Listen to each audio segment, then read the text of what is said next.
Hey, what's going on guys, Sebastian here and welcome to another episode. Today I'm going to be talking to you about determining when you have a winning product on Facebook, okay? Really important.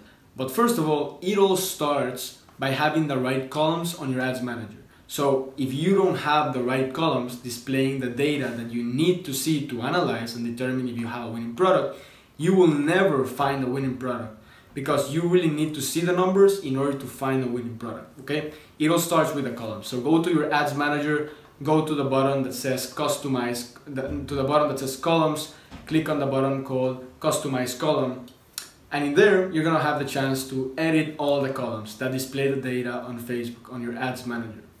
So in that part, just remove all the columns and start from scratch. The way I do it is pretty much I put reach is the first column. How many people your ad reached in general, okay? So if it was 100,000 people that your ad reached, it's gonna show 100,000.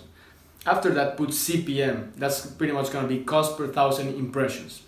How much you're paying Facebook to give you when Facebook shows your ad 1,000 times.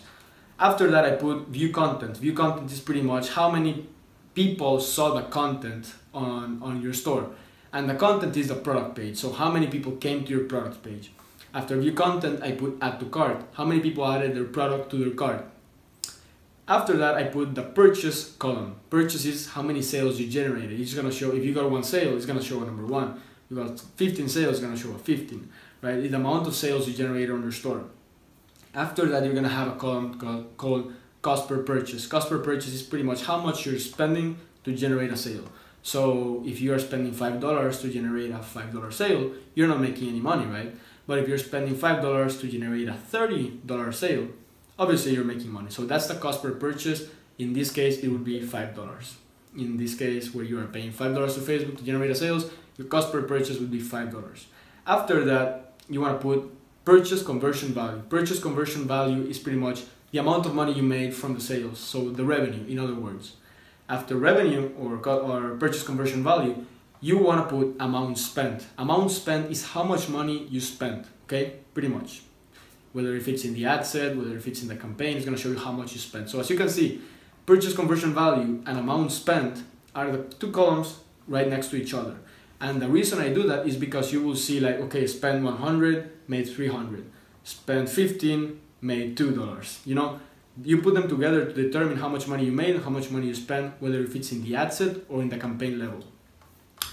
After amount spent, let me think, it was cost per unique click to link. The cost per unique click to link is how much money you're spending or you're paying Facebook each time someone clicks on the link of your ad. Okay, one person, unique person, right? So it doesn't count if person number 1 goes and clicks the link 3 times, it's gonna show the cost for that specific person for 1 click.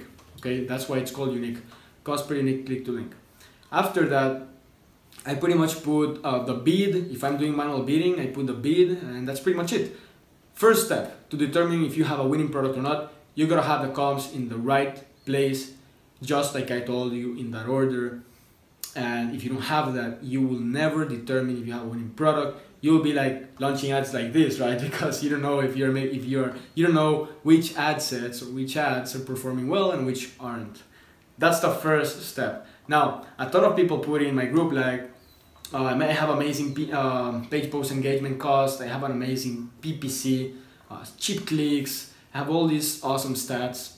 But in the end, the only thing I care about is how much money I spent, how much money I made. Regardless of all the other costs, I really care about how much money I made, how much I spent, okay? So the thing is that you can have really cheap clicks, you can have amazing stats, but you spend $100 and you made 50. And that's really strange. It happens. I see it all the time on Facebook actually. So the most important thing you gotta determine is how much money you spent on a specific ad set, how much money you made on a specific ad set. Okay, that's in the ad set level. You can also see it in the campaign level. How much money you spent in the campaign, how much money you made in that campaign. That's the most important thing really. The other metrics that I just told you, the CPM, view content, add to cart, purchase, the cost per unique click to link, all this stuff, I use it to determine as other things that will help me, other tools that will help me have an idea how the ad set or campaign is performing. Okay, so obviously if I'm spending 100 and making 200, I am happy. But after that, I will go ahead and see the other metrics, CPM, view content, cost per click, and see like, whoa, I'm making money, I'm making twice the money, and I'm also getting cheap clicks, okay? I'm also getting engagement. I have everything I need to scale this campaign.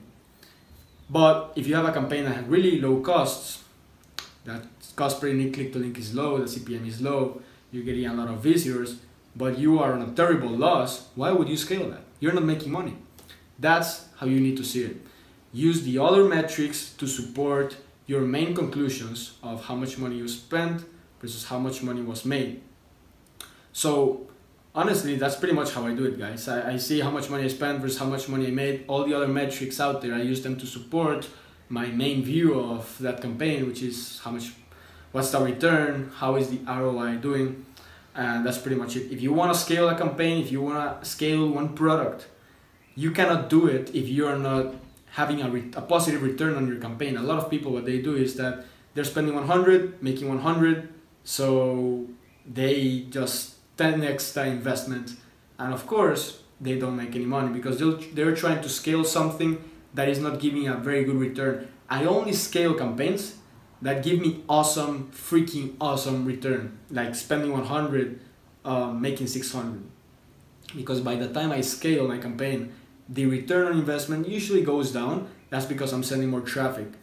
So when I have an amazing ROI in the beginning, I use that to scale, because I know even though the ROI is going to go down, I'm still going to be positive. It's going to go scale, scale, scale.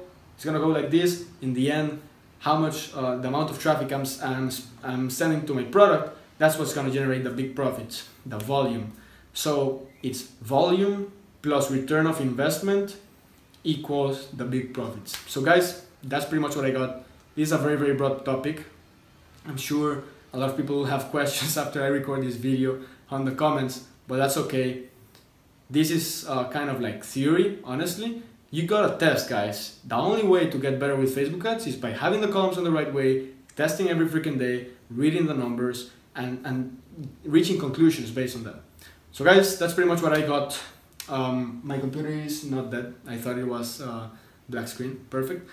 That's pretty much what I got. If you like this video, as always, just smash the subscribe button, like the video, comment below, join my Facebook mastermind group. The links are below so you can join my community, and see you in the next one.